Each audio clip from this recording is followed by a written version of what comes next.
So I know that someone else is probably gonna teach on spiritual fatherhood and that kind of thing.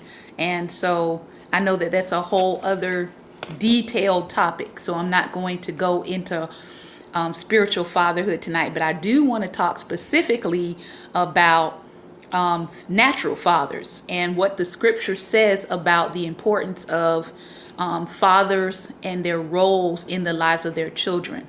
So if you are like me, I did not grow up in a two-parent household. So I do want to say that first. Not everybody does grow up in a two-parent household. And so I am probably a voice that does not maybe get heard from a lot when we're talking about fathers and fatherhood and father roles and the whole nine. One of the things that I am learning is that everybody needs to be able to have a voice in terms of expression. And what do I mean by that? I mean that for as many people as there are out there that talk along the lines of, a healthy family, or that talk along the lines of a two-parent household and their experiences, we also do need people who will say, hey, I did not grow up in necessarily the perfect family, right? But I turned out the way that God intended for me to turn out. And not to glorify per se single parenthood or anything like that, but just to really help people to understand that you don't have to follow or fit a statistic. All right. So I am a living witness that you don't have to follow or fit a statistic. So I want to start out by saying that I come from a family where I was raised with my older sister and my older brother. And I also have younger siblings that I was not raised with, but that I did grow up with and I got a chance to have family interaction with. My father and my mother never married, but they produced me. And so I am the seed of them coming together. My mother was 22 when she had me, and my father was 16. So clearly there was an issue there. That's a whole other sermon. But my father was a young teenager when he had me. And so looking back on his life and looking back on how fearful he was to be a father for the first time at 16, I can understand a lot of his decision making, because it was decision making that came from an underage standpoint. All right. The other thing that I can understand now that my father has passed, he passed away in 2010. So we're looking at, we just passed his anniversary of his death 7 years ago. And so I look back at my father and I look back at the things that I did learn from him, because I didn't grow up with him in the house. But I do look back at the things that I learned from him, and I actually learned some pretty powerful lessons. My father and I were able to finally really rebuild our relationship and build our relationship after I got married. And I got married at 22. And he was there to walk me down the aisle. He saw me go through the process of courtship. He would ask my husband, which was then my fiance, he would ask him questions like, so you're really going to marry my daughter? And, my husband and my father were more closer in age because of how young my father was. And so they had almost like a brother kind of relationship with each other. And my father, just by watching my relationship with my husband and just by watching our process of courtship, he actually came to the decision that he could change his own life and that he could make better decisions and be a better father. And so that was life changing for me to see that my father would look at our example and decide to change his own life. And he gave his life to the Lord at 43, and he passed away at 49. But most of the people that knew my father before that time when they came to his funeral, they were the ones that were able to give testimony as to how much my father had changed. They were the ones that were able to say, I knew him to be, a good guy. I know he didn't have a relationship with God, but when he got a relationship with God, I actually saw that good person become even better because of the impact that Christ made on his life. And so those are just a couple things I want to say, just starting out, that not everybody has, a perfect father example. And that's the ideal. We want people to have a father example. We want people to grow up in a household where the father is there. But sometimes life and people's own personal choices and decision makings and wills doesn't allow that to happen. And so what I want to say, first of all, is that you don't have to fit the world's stereotypes about what will happen to you if you don't have a father in the household. Okay. All of my siblings who were raised with my father and their mother, they're doing well. One of my younger siblings he's in college. He was playing college basketball. I have another sibling that works for a major publishing house. I have another younger sibling that dances professionally all over the world. My older sister, and my older brother are doing well. They've never been in trouble with the law. None of us have, had children out of whatever, drama or whatever, or things of that nature. Living in a single parent home, and I'm speaking specifically about myself, my older sister, and my older brother. We graduated from high school. We didn't drop out. We didn't have children out of wedlock. Basically, all of those things that people say about single parent home children and what can happen. Well, those things didn't happen for us, but they didn't happen for us for a lot of reasons. Number one, we had a parent in the house, our mother, who kind of stayed on our case quite a bit. And she would constantly tell us that you don't have to be a product of your environment. She would constantly tell us just because we live in the hood doesn't mean the hood has to live in you.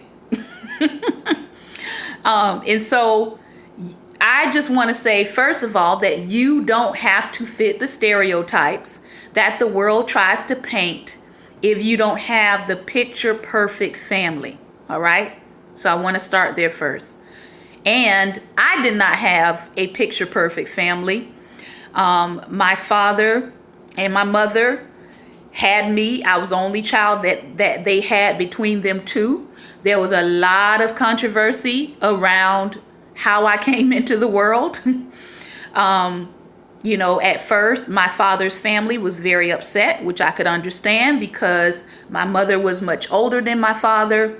They felt like, she seduced him into a relationship with her. And then I came out of that relationship. And so at first, people in my family were like, is that his child? That's not his child. And they were really, really angry with my mother. And so when I was born, thank God for grandmothers. When I was born, I believe I was the first grandchild born. And, my grandmother fell in love with me, took me under her wing, and pretty much dared anyone to say anything about it. So she too has gone on to be with the Lord, he and his mother. have gone on to be with the Lord. And so I kind of grew up in this, I would say, a village of male family support, because my father had several brothers, and also my mom had several brothers on her side. So I kind of grew up around lots of uncles, lots of male examples. So I could see that even though my father and my mother never got together, right, there were other people in his family that I got an opportunity to hang around, to go to their house, to see how they interacted with their own wives and those kind of things. Because my father was, out of his siblings, he was one of the younger ones. All right. So I do want to say that having male examples in your life that are positive is important. Even if they're not your father, having father figures in your life as a woman especially is also important. So as I was looking today, I was reading Deuteronomy, which we're going to go to, and Hosea 4. And I was looking at some principles about fatherhood. You know, even though I didn't grow up with my father, I could read through these things and I could see that there was things that my father was doing that maybe he was not present every single day, but there were things that he was doing that was helpful to me as a young woman, so that I didn't rely on men or rely on the boy to fulfill certain things in me in terms of my esteem. All right. So the first principle I want to talk about is, number one, as a father, and these are called fatherhood success principles. Number one, talking with your children. Talking with your children regularly, talking with your children and communicating with them, leaving the door open for communication, both positive and negative. Okay? Even before my father gave his life to the Lord, my father was very personable. Okay? I knew he was my father, but I also felt the friendship with him. I also felt that there were things that I could discuss with my father and he would not fly off the handle. And he would not be overreactive in something that I was trying to tell him and communicate with him.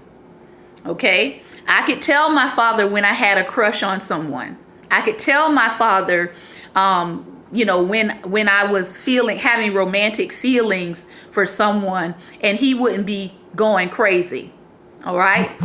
So being able to talk with your children regularly and effectively. And yes, are there instances where, the father may not be in the home and maybe the mother is still antagonistic against the father? There are some cases of that. When my mother and my father, I remember in my early years as a child, because my father was going through drug addiction issues, I remember my mother not allowing my father to see me. But here's what my mother did. She would come to me and she would explain why she was not letting me see my father. Part of it was she would tell me, I don't want you to see what your father looks like as he is dealing with drug addiction. Now, I was very, very, very young, but I could understand that my mother did not want me seeing my father looking a certain way or looking in a bad position. Okay. But once my father stopped dealing with the drugs and got clean, then she was open to him visiting me. So again, it's that whole thing of communication. You, as a parent, whether you're in the house or out of the house, you have a responsibility to try to maintain lines of communication if at all possible. So maybe you are the single parent. Maybe you are the single father that might be being denied access to your child, right? In some ways, you have to ask yourself, what have I done to cause the access to be limited? What am I doing in my life that could possibly show myself in a negative light towards my child? Does the other parent in the situation have a valid reason as to why they are restricting your visitation? All right. So you have to be honest with yourself about that. All right. And I was able to talk to my father later in life, and we talked about his drug addiction. And we talked about the fact that, he admitted, yes, I was on drugs. I made some really, really bad decisions. I did look horrible. And your mother was right for denying me access to you, even though I wanted to see you. Why? Because I don't have to have those mental images in my mind of my father in a dishonorable state. Am I helping somebody? I hope I'm helping somebody. All right. So that's number one. Talk with your children. Try to do it regularly. Communicate. Leave the door open for positive and negative. Leave the door open. Your children should be able to feel like they can trust you with information. Number two, having one-on-one time with your child. Again, I know everybody's situation is different. Some fathers are right there in their house. Okay, we've counseled people. Some fathers are right there in the house and they still don't spend time with their children. So they're there, but they're not present. They're not interested in what their child is doing. Some fathers actually leave all of the caring for the child up to the mother. And they just feel like, if I put a roof over your head and if I work, then that's enough. But we're talking about fatherhood success. And especially if you have more than one child, you have to understand that each child is not the same. So what one child's interests are, the other child may not be interested in that at all. So it takes work, right? That you want to spend one-on-one time with your children. You want to have play dates that center around what that child is interested in. All right. You want to have quality time with each one of your children, not just doing group family stuff together, but also spending time with each one of your children. Okay. My father was an artist. He was a super athlete, and he was into dance and fashion and all those different kind of things. And my father and I bonded around my ability for visual arts. And at the time when I was in high school, I played basketball and I ran track. I heard about how good my father was in basketball, but I didn't know the story behind his not being able to go off to school because he was being offered all kinds of scholarships. My father probably would have made it to the NBA. But because little NBA came along, which was me, he made some other life decision and life choices. But those were areas of interest that my father and I could talk about, or that my father and I wound up bonding around, was my artistic ability and my athletic ability. All right. Number 3, have rules for your life and live by them. Have rules for your life and live by them. One thing that I remember distinctly about my father is that he never spent time with me. When he was with me, he never spent time talking about other people. He never spent time talking about other people. He never spent time talking about how other people treated him. None of that. When he was with me and when we were hanging out, he was present in the moment. I had his full attention. He wasn't on the phone trying to talk to other people. He wasn't entertaining other people to the side. When we actually did hang out, I had his full attention. I never had to wonder, man, is he paying attention? Is he really there? I didn't have to worry about that. All right. So have some rules and some principles that you live by that your children can see consistently exhibited in your life. And that is one thing I know that stood out about my father, is that he never spent time talking about how other people treated him. Ever. I cannot recall one time that my father was like, oh, so and so did such and such to me. My father was a very kind person. He was not vengeful at all. I don't remember anybody, wanting to harm my dad because he had done something to them. That wasn't the kind of person that he was. He was very kind to people. He was always giving to people, and he was very helpful to people. All right. So those are some of the things that I remember. And if you have values, you can teach your values, as my dad did a lot of times, unintentionally, or you can be very intentional about teaching your values.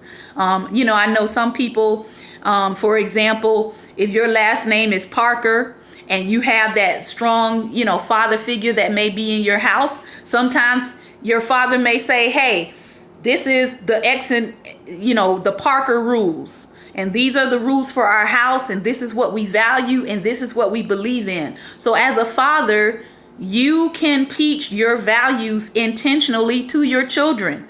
They don't have to figure out what your values are. You can be intentional about it. All right. Number 4, invest in, don't spoil your children. If we will be honest, we are looking at several generations of spoiled people. I mean, just to be honest, teach your children boundaries. Teach your children boundaries. Teach delayed gratification. I remember my stepfather that came to live with us. He's a whole character in and of himself. He was a warlock, and he practiced witchcraft and voodoo and black magic and Scientology. You name it, I saw it. Okay. But that was my stepfather. He had a son that lived with us. I still, consider him my stepbrother to this day. But he had a son that lived with us, and that son and I would get together and we would get into trouble. And I remember that whatever trouble we got into, my mom would always discipline me. But every time she went to discipline my stepfather's son, he would get angry, and then he and my mother would argue, and then sometimes they would fight, meaning physically, over his son, because he didn't want anyone to discipline his son. Okay. And my mother would say to him, if you don't discipline him, he is going to wind up somewhere being disciplined by the law because you refuse to discipline him. So ultimately, that stepson had to leave our house and go back to his mother, because my mother was like, I am not going to have your child in my house causing trouble, wreaking havoc, bringing my daughter into his troublemaking, and then you don't want me to discipline him. So he actually wound up going back to live with his mother. And years later, he actually did wind up in prison. Lack of discipline. And I'm not necessarily talking about, beating, but just lack of discipline. Lack of discipline. And I thought to myself, wow, that could have been me. I mean, just in terms of the things that we were doing and getting in trouble, if I would have kept going along that path, that could have been me. He eventually did get out, but he spent many years in prison. So number 4, invest in, don't spoil your children. Invest in them, don't spoil them. Teach them boundaries. Teach them delayed gratification. Teach them that no, you cannot have everything you want, when you want it, how you want it. Why? Because life does not work that way. And so, unfortunately, our society has shown us what happens when people are not told no. Our society has shown us what happens when people think that they can get their way, and that they think there's no consequences for it. The gentleman that was just North Korea just released back to the United States, young college student. He went over there to another country, broke their laws. Their country is not like the United States. They don't just, pat people on the hand and say, oh, you made a mistake. No, they gave him, I think, 15 years of hard labor. Turns out he only served maybe a year of that because they wound up either beating him really badly over there or torturing him or something. But now they have released him back to the United States and he's brain dead. That's not a good thing. And so you look at the behavior of our young people and you have to say, who's teaching them boundaries? Who is setting boundaries? Who is teaching them that certain things as far as your gratification and waiting have to be delayed, that's a part of life. And that if you have delayed gratification, you don't go and steal something simply because you didn't get it when you wanted it, right? So that goes back into values as well. Number 5, love your children in a way that they can understand. Most people have heard about, the 5 love languages, which talks about how do you show love to people, whether it's through acts of service, words of affirmation, different ways that people express their love or people feel love by what you do for them, right? And as I said before, my father and I, we bonded through artistry and we bonded through sports. So for me, it meant a whole lot to me when my father one day sat down and wanted to give me an art lesson. He gave me an art lesson. And to this day, I still remember it. He drew for me prints. And I mean, the detail and everything was so precise. Somebody stole my drawing. Never got over that. But my father gave me an art lesson. And that meant the world to me because it was quality time. It was something that I was interested in. And my father got a chance to show off his skill. All in the fatherhood lesson. Number 6, teach, pray with, and read to your children. Teach, pray with, and read to your children. Now I know some people might say, well, I'll let mom take care of that. I'll let mom handle that. But really, and we're going to get to this in scripture, Deuteronomy 6 tells you that it is the father's responsibility to teach their children. I know people think it's the mother's responsibility, but it's actually the father's according to scripture. So fathers should be praying with their children. Fathers should be reading to their children. Fathers should be instructing their children from their earliest stages. And as I was going through this study, one of the things that I heard God say to me very clearly was he said, the first example of a spiritual father is going to come through your natural father. What your natural father is doing is setting the groundwork for how you will view me once you find out that God, I God, am your father. So Teaching your child, praying with your child, reading to your child are all very important things, and they're things that God encourages in his word for the father to do. And we're going to read that. All right. Number 7, love and respect your child's mother. This is for fathers who are in the house and fathers who are not in the house. Remember, I grew up with my father, with never living with my father. I visited him. We visited at a neutral place all the time, which was at my grandmother's house, his mother's house. But here's the thing.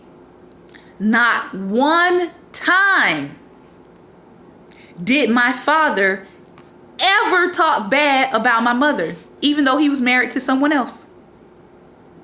I'm going to say that again. Not one time did my father ever talk bad about my mother. Not one time. Not one time did he ever have a negative criticism about my mother to me. Not one time. Now, I lived with my mother, so I knew he could have had plenty to say. Okay? But not one time did he ever express something negatively about her. And the only time my mom expressed something negative about my father was when she was trying to deal with him while he was addicted to drugs and he was trying to visit me. That was the only time that she had something negative to say. That and the fact that I look just like my daddy. So even though their relationship did not work out, he did not spend his time telling me, your mother is this, or your mother is that, or I wish your mother did this, or I wish your mother did that. He preserved the honor of my mother by not talking bad about her. And they've never married. Number 8, be aware of your children's friends and hangouts. Be aware of your children's friends and hangouts. My father pretty much knew wherever I was hanging out in the neighborhood, even though I never really saw him. When he would talk to me, when we would meet up and he would talk to me, he would talk to me about where I was hanging out. And of course, back then we had more of a village atmosphere in our neighborhood. So anytime anybody saw Willie K. Davis's daughter, they would say, "Aren't you Willie's daughter?" Raise your hand if you had anybody remind you of who your parents are. When they have seen you out in the community, they will remind you, "Aren't you so-and-so's child? Aren't you so-and-so's daughter?" That was the atmosphere growing up. People knew who your parents were.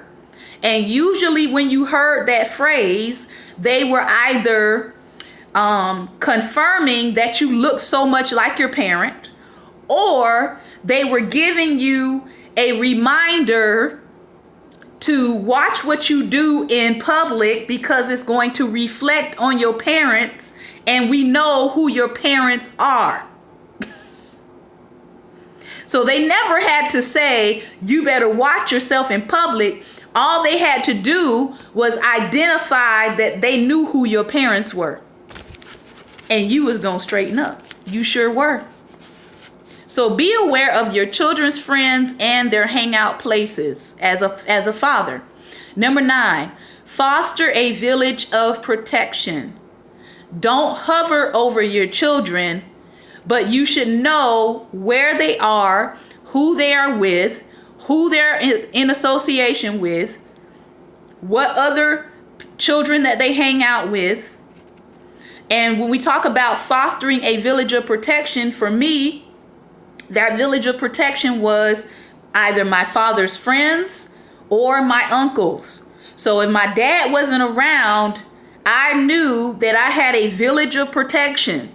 I could go to any of my uncles if I was in trouble, or if I was having trouble in the neighborhood and I couldn't get a hold of my father, because my father, you know, he worked in auto body detail, you know, before there was a Pimp My Ride. He was doing that as a profession. And so when my dad would be on long details and he, you know, didn't have his phone or whatever, if there was something that I really needed, I could go to one of my uncles and ask for help. So fostering a village of protection. As a father, you got to ask yourself, does my child know who else is a safe person to go to? If I'm not around as a male figure in their life, are there other male figures that my child knows that I can entrust them to? That they are aware of, hey, these are trustworthy people, that if there's something going on and you cannot reach me, here are some people, whether it's family members or whether it's, you know, close friends. All right. Number 10, protect from dangers. Fathers are known for their protection from danger. Okay. And I only had one time where I saw my father's protective nature come out. And it was after Hurricane Andrew, and I was about 13, getting ready to turn 14. And I was going out to like the FEMA camp thing that they had set up after Hurricane Andrew.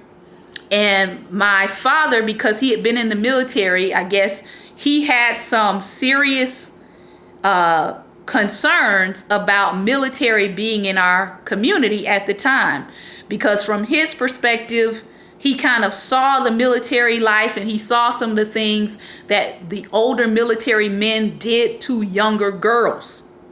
All right. Yes, the United States military.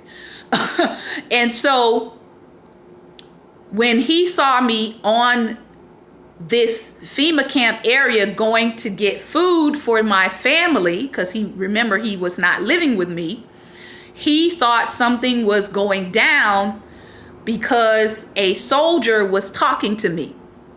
And my father got really, really, really upset. And that was probably the only time that I've ever seen my father get really, you know, protective and angry. But it was because of his own personal history with the military and seeing some of the things that military men do that aren't saved, that they do with young girls when they're supposed to be on duty. That's a whole other topic. All right. So again, fathers have a protective instinct. That protective instinct will come out when it concerns their children. All right. Let's go to Deuteronomy 6 real quick. Deuteronomy 6.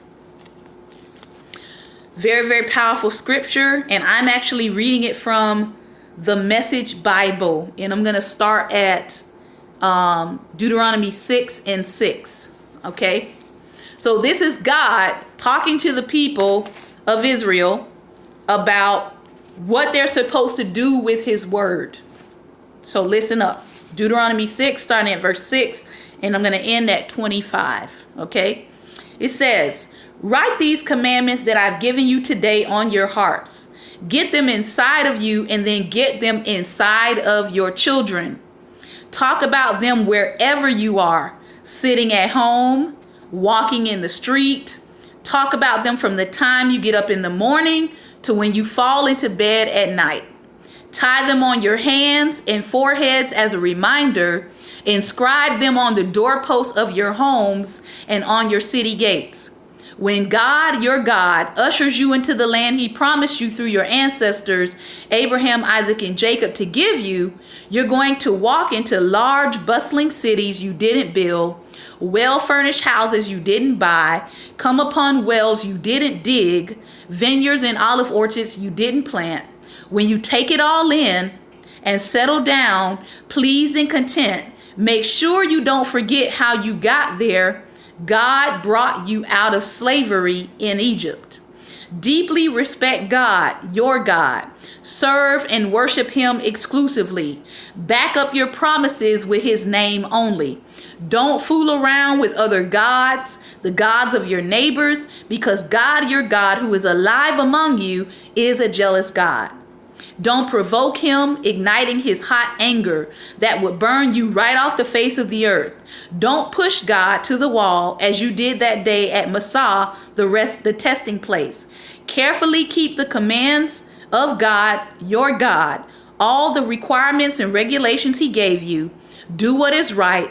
Do what is good in God's sight, so you'll live a good life to be able to march in and take this pleasant land that God so solemnly promised through your ancestors, throwing out your enemies left and right, exactly as God said. The next time your child asks you, what do these requirements and regulations and rules that God has commanded means? Tell your child, we were slaves to Pharaoh in Egypt, and God powerfully intervened and got us out of that country. We stood there and watched as God delivered miracles, signs, great wonders, and evil visitations on Egypt, on Pharaoh and his household. He pulled us out of there so he could bring us here and give us the land that he promised to our ancestors. That's why God commanded us to follow all these rules, so that we would live reverently before God as he gives us this good life, keeping us alive for a long time to come.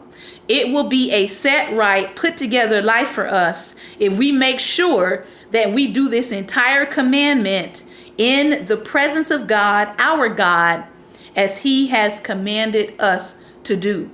So what was the responsibility of fathers? The responsibility was to teach their children. Their responsibility was to give them the word. Their responsibility was to keep alive how they came to be where they were. Their responsibility was to keep on talking about the goodness of God, the miracles of God, the testimonies of God, the commandments of God. That was the father's responsibility. So what happens when there's no father doing that?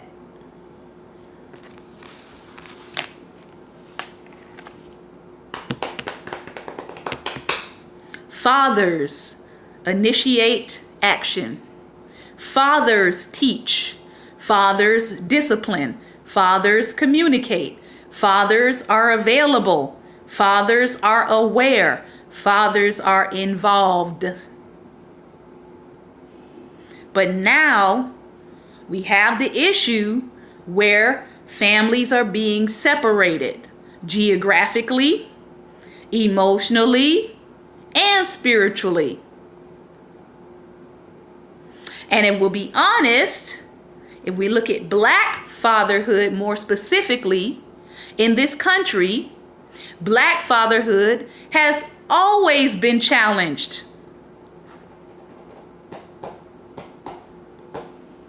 So I know that there are people that come down on Black fathers quite a bit. But the reality is Black fatherhood in America has always been challenging. How can you say that, Shantae? Glad you asked. 1619. Initially, a lot of people don't realize this, but initially with slavery, only men were brought to the Americas. Only men were brought to work. It wasn't men and women initially. It was mostly men. So men were brought to work, but then men were also used as sexual tools to the slave masters. People don't want to talk about that. It was only when they began to change the laws and the regulations around slavery that they realized, if we want to keep slavery going in the Americas, we've now got to bring women and children.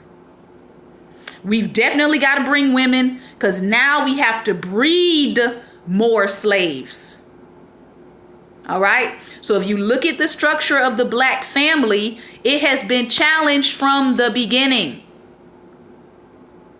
So you've got slavery, you've got murders that happened of the fathers, you've got incarceration, and incarceration didn't just happen in 2000s, right? You had what was called peonage, that after they freed the slaves, they were finding ways to criminalize black people's behavior so that they could incarcerate the men that they had just freed. In other words, we really don't want you to be free, so we're going to create laws and say that you broke them so that we can re-incarcerate you.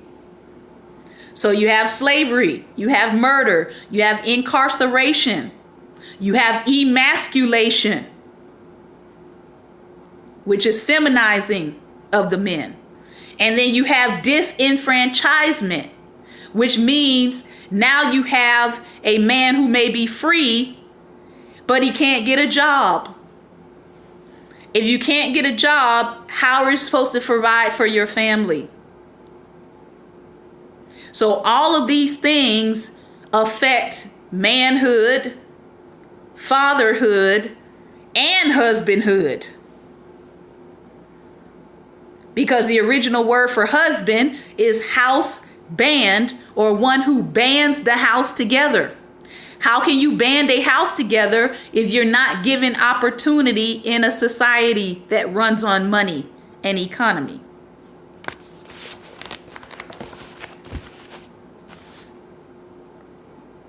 And then you have the woman over here who's looking at the many ways in which black males specifically have been emasculated. And now you have black women who have resentment towards black men. And part of the issues are systemic. That are not their fault. I know I'm preaching better than y'all saying amen. It's okay. I'm almost done. So,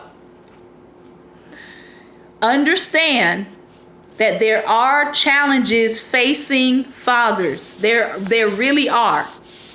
There really are. But with the help of God, I believe that men are going to arise and they're going to take their place. Oh, yes, they are. I want to read this because I was asking God about this. And I know we have lots of issues with family. We have lots of issues with women. I know that in our society, we look at what women are doing. And, there is a lot of, somebody said there's an attack on women. Some people are saying there's an attack on men. I'm going to say it this way. There's an attack on women. There is an attack on men. There's an attack on human beings, period. There's an attack on gender, period. There's an attack on being a what they might call an original human being. Just in case we didn't realize that. There is an attack on the original female and the original male. There's an attack on being human. Because our society wants to go to a creation model that is anything other than what the Bible says. Period. So, is there an attack on women? You bet there is. Is there an attack on men? You bet there is.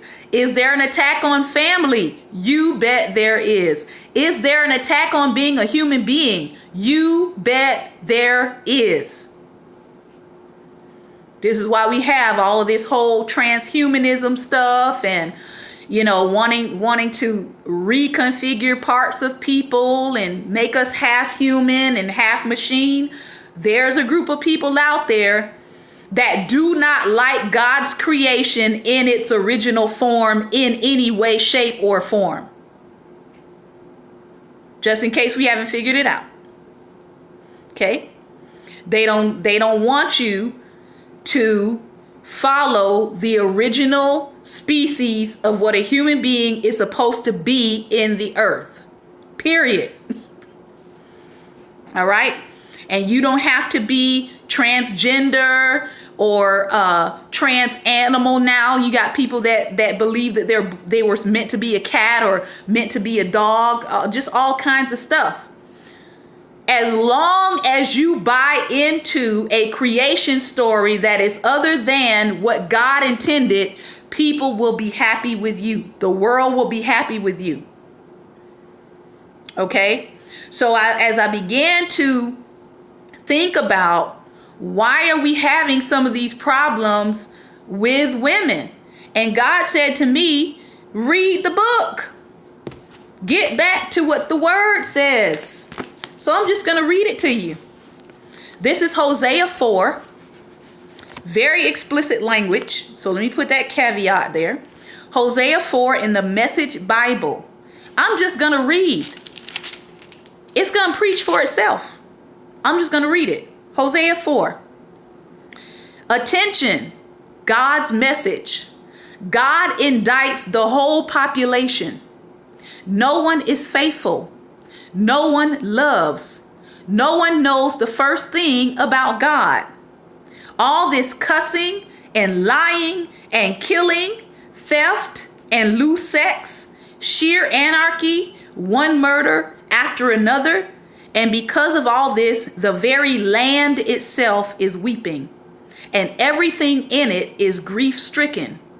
Animals in the fields, birds on the wing, even fish in the sea become lifeless. But don't look for someone to blame. No finger pointing. You, priests, are the one in the dock.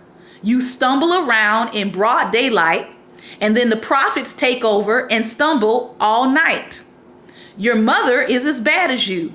My people are ruined because they don't know what's right or what's true. Because you've turned your back on knowledge, I've turned my back on you, priests. Because you refuse to recognize the revelation of God, I'm no longer recognizing your children. The more priests, the more sin. They have traded their glory for shame. They pig out on my people's sins. They can't wait for the latest in evil. The result? You can't tell the people from the priests from the people. I'm on my way to make all of them pay and take the consequences of the bad lives they've lived. They'll eat and be as hungry as ever. They'll have sex and get no satisfaction.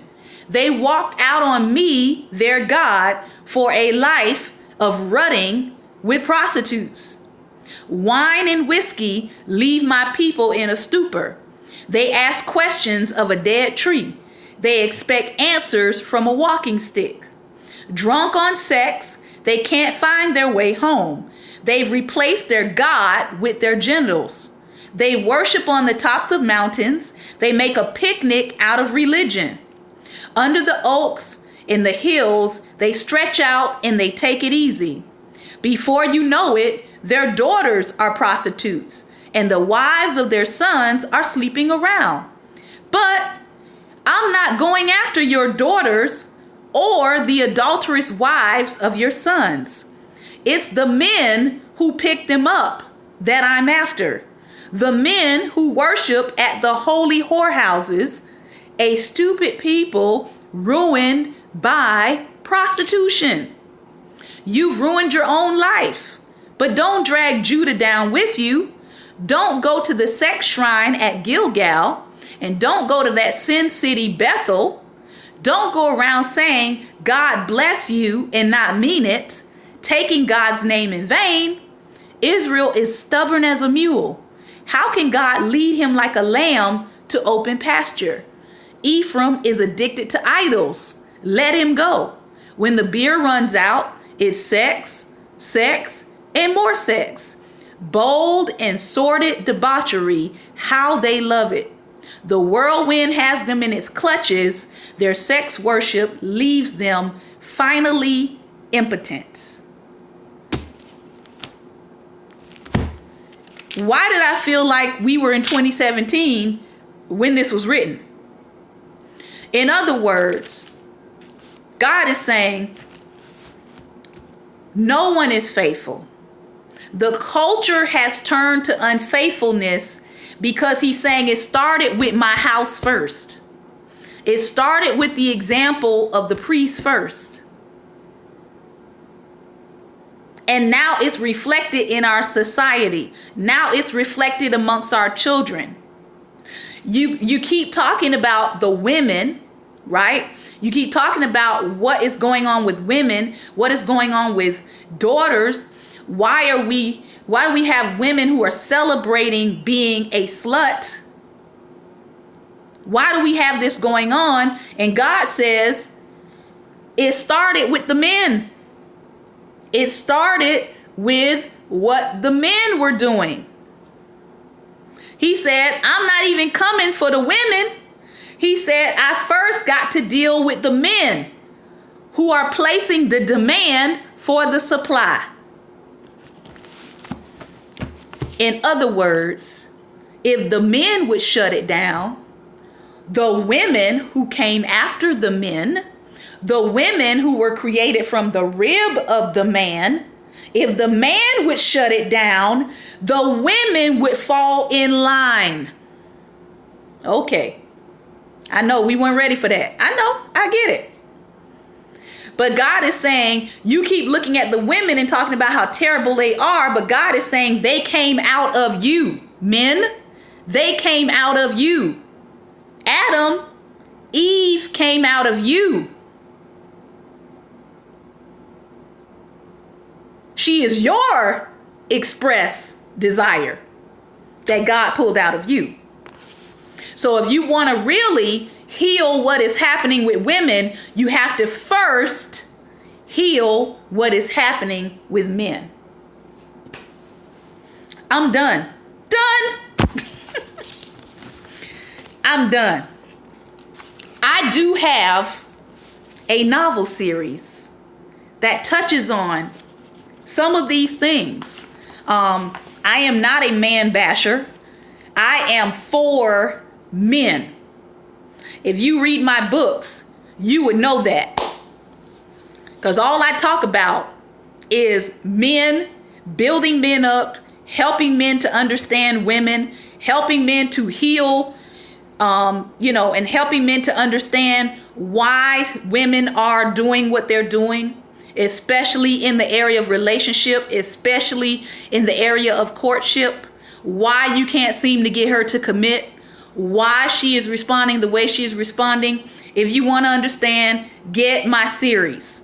I talk about all the different issues that stop women from really committing in a relationship. Hint, hint. Okay? And I talk about how, as a man, those things can affect your relationship with her and how to minister to her.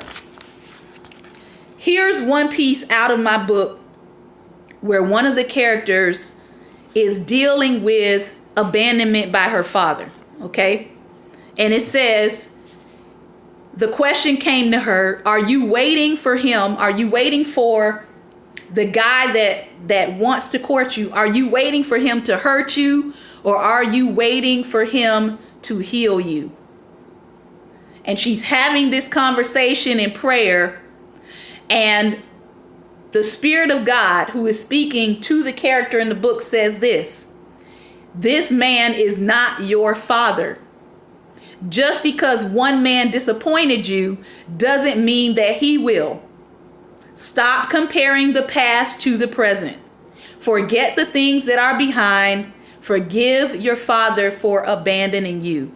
Do you know that is a huge issue with women? It's a huge issue with women. If they're dealing with issues of abandonment from their father, they're going to have trust issues in the relationship with a man. If they don't deal with it, it's going to go into their other relationships. So that's just one example. But I talk about those things in the book because why? I want women and men to have healthy relationships with each other. But we have to start with conversation. We have to start with what the scripture says is the problem, not with what we think is the problem. Because God just said whoredoms come from men. So if we see this issue of human trafficking, which is a huge issue all over the world, that issue did not stem from women. That issue stemmed from men. All right? So there's a supply of women because there's a demand coming from men. I hope I'm helping somebody. There's a supply of women because there's a demand coming from men. And God says, hey, men, I'm not even coming after them. I know what you say about them, but I'm coming for you. Exactly. Thank you, Pastor Ben. No demand, no supply. So if we want to end human trafficking, then we've got to deal with the men who are placing the demands. And that means we got to deal with the heart. Why are they placing this demand? All right. So I hope that I have said something helpful tonight. I hope that I have said something to empower fathers. If you are not in your child's life, I would encourage you to make the effort to be a part of your child's life. If you have been afraid of what that's going to look like, if you have been hesitant, especially if you are not in the house, I would, recommend that you pray and ask God and you tell the father, I want a relationship with my children. I want a real relationship with my children. I don't want a sometimey relationship. I don't want them to only see me as, the Santa Claus that comes around maybe once or twice or 3 times a year and gives them kind of seasonal goodies, because that's the image that they're going to take away about the Father. That's the image that you're leaving them of God. That God only shows up seasonally to hand out presents. All right? So think about that. If you are a father who has been in your child's life, if you are a father that is happily married, that's committed to your family, I salute you. I absolutely salute you. And I say praise God for you. Thank you for being a godly example to the men that are around you, to the men that are not yet married. I salute that. If you are the uncle, or you are the cousin, or you are the big brother, and you are becoming that fatherly example in the life of those that don't have fathers, I salute you. If you are stepping up and you're volunteering and you're standing in the gap to be a fatherly example, I salute you. And I want to say happy Father's Day to those of you who are fathers on here tonight. And I just want to close with a prayer. All right. I'm going to shut off my YouTube audience. Thank you, YouTube audience, who were able to stop in. And then we're going to pray here on Periscope.